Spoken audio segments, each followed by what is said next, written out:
Blocked Content.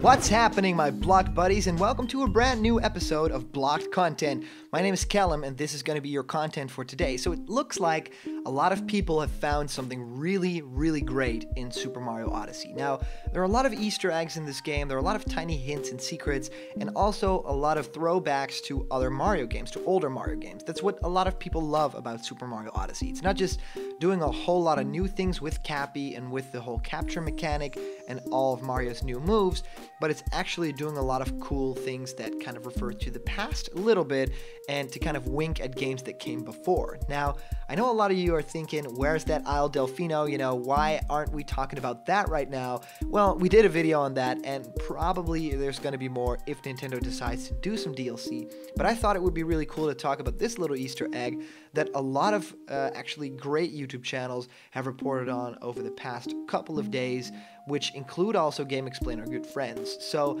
they've actually found that inside of Super Mario Odyssey, there are hints to BOB-OMB Battlefield from Super Mario 64. Now, why this stage?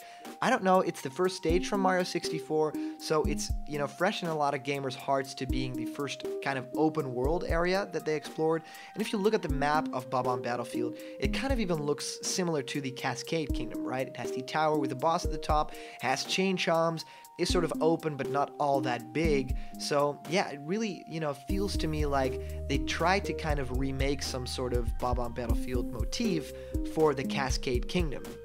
However, Hint Toad is a character in the game, and if you visit Hint Toad in the levels, he's actually holding a map, and if you look inside that map with the photo mode, you can clearly see that on the map that he's viewing, it's not any kingdom that's in the game, it's actually the map of BOB-OMB Battlefield from Super Mario 64. Most notably, it's the map from Super Mario 64 DS, if I recall correctly. That's kind of what it looks like. Now, a lot of kind of details of that are a little warped. There's water on there where there isn't supposed to be water on there, but I totally love the idea of Super Mario Odyssey hinting to Super Mario 64 in another big way, and not just having, spoiler alert, but not just having the Mushroom Kingdom in there and all those kinds of winks. So I was thinking, hey, wait, what if this was cut content from the game? What if BOB-OMB Battlefield and this map were all supposed to be in the game, like as a tiny Easter egg? Maybe there was one painting in Peach's castle, maybe everything was, you know, maybe a Toad approached you and was like, Mario, you know, the castle is kind of under wraps right now, but there's one painting that you can still jump in if you want to try. okay, I can try that. So that's what I think that kind of happened. You know, the whole kingdom was kind of under construction. The castle, you know, not every door was accessible. They were kind of repainting or whatever. And maybe it's supposed to be that there was this one door that was open, and that's the door on the left when you enter, which is, of course, BOB-OMB Battlefield. You jump into the painting of those three bombs marching forward, which I always thought was really cool and really scary. You know, it's like this march of the BOB-OMB, like a war between, you know, Bowser's army and that of Princess Peach. You know, the pink and the blue or the black BOB-OMBs. I always thought that was really cool and really interesting. Now, just imagine in Super Mario Odyssey heading into that castle, going left and actually jumping into BOB-OMB Battlefield and having completely remade BOB-OMB Battlefield. I know a lot of you people were like in the comments saying, hey, you know, why don't they just remake 64 inside of Odyssey? Yeah, that's going to take too much manpower and too many man hours to actually complete, and that could be sold as a separate game, so that won't be really smart on Nintendo's part. But I definitely think that they should have gone the route to at least remake one of them. They actually did this in the Throwback Galaxy with Super Mario Galaxy, which was, of course, Bomb's Fortress, which was expertly remade with some of Super Mario Galaxy's awesome stuff in there as well.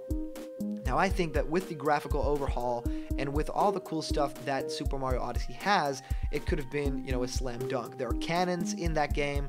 That could have worked really well with the cannons. There are no BOB-OMBs, but, you know, they could have worked there really well. Just imagine capturing a BOB-OMB, playing as a BOB-OMB with a cap and a mustache on him, and just choosing when to explode and kind of jumping out of BOB-OMB again. And, of course, there's the Koopa Racers, you know, the Ravers, and I thought it was really cool that Koopa the Quick is, of course, in BOB-OMB Battlefield. So how cool would it be if it was like, you know, in the dialogue they would say like, You know, we are the Koopa Quartet, and we're here to race you. You know, you raced our father a few years ago, but now we're going to take over from him because we've got even better scores. You know, we've got even better times. How crazy cool would that be? And of course, you know, there's chain chomps in that level. There's chain chomps that you can, you know, capture in the game. So they could simply, you know, just even create that whole fence thing, and you can just, you know, wreck the fence yourself and get that star.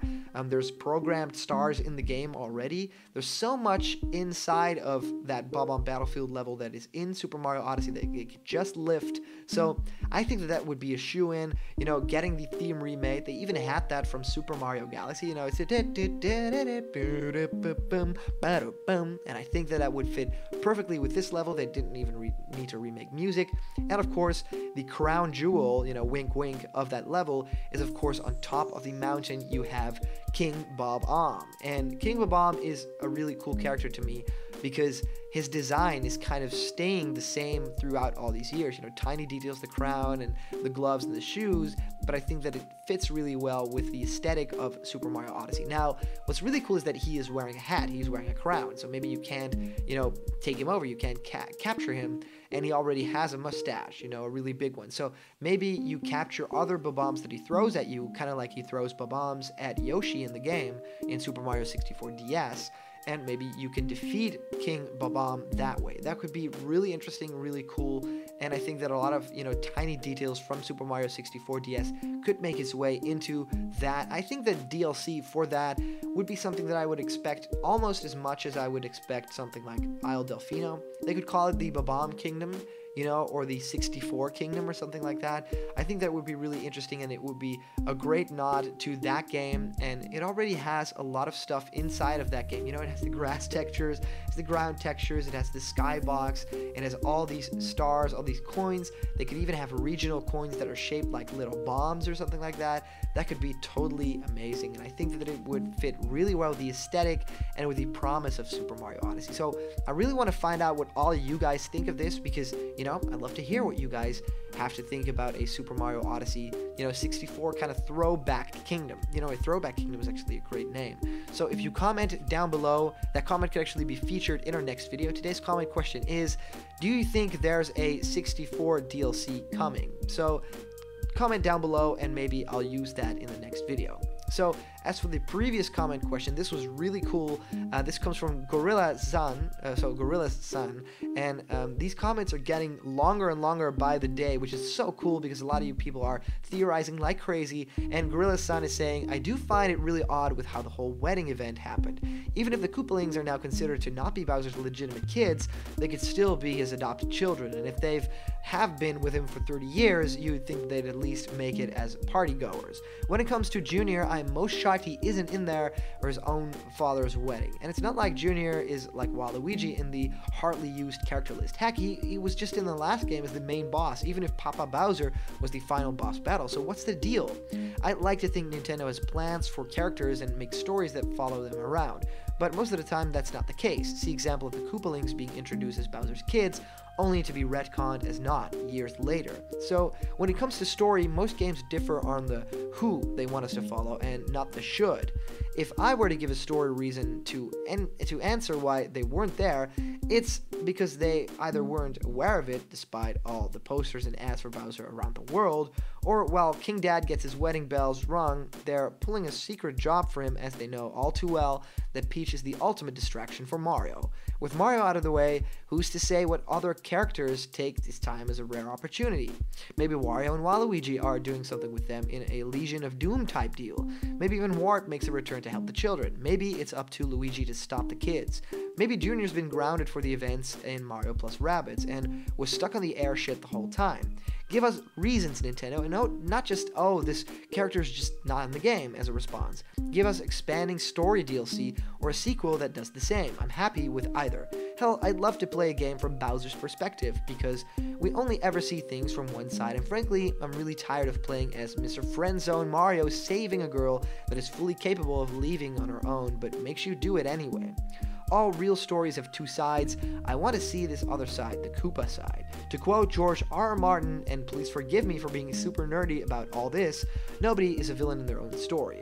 we're all the heroes of our own stories. The battle between good and evil is a theme of much of fantasy, but I think the battle between good and evil is fought largely within the individual human heart, by the decisions that we make. It's not like evil dresses up in black clothing and, they're really ugly. These are some of the things that Tolkien did. He made them work fabulously, but in the hands of his imitators, they become total cliches. I mean, the orc-like creatures who always used to dress in black, and they're really ugly, and they've got facial deformities or something.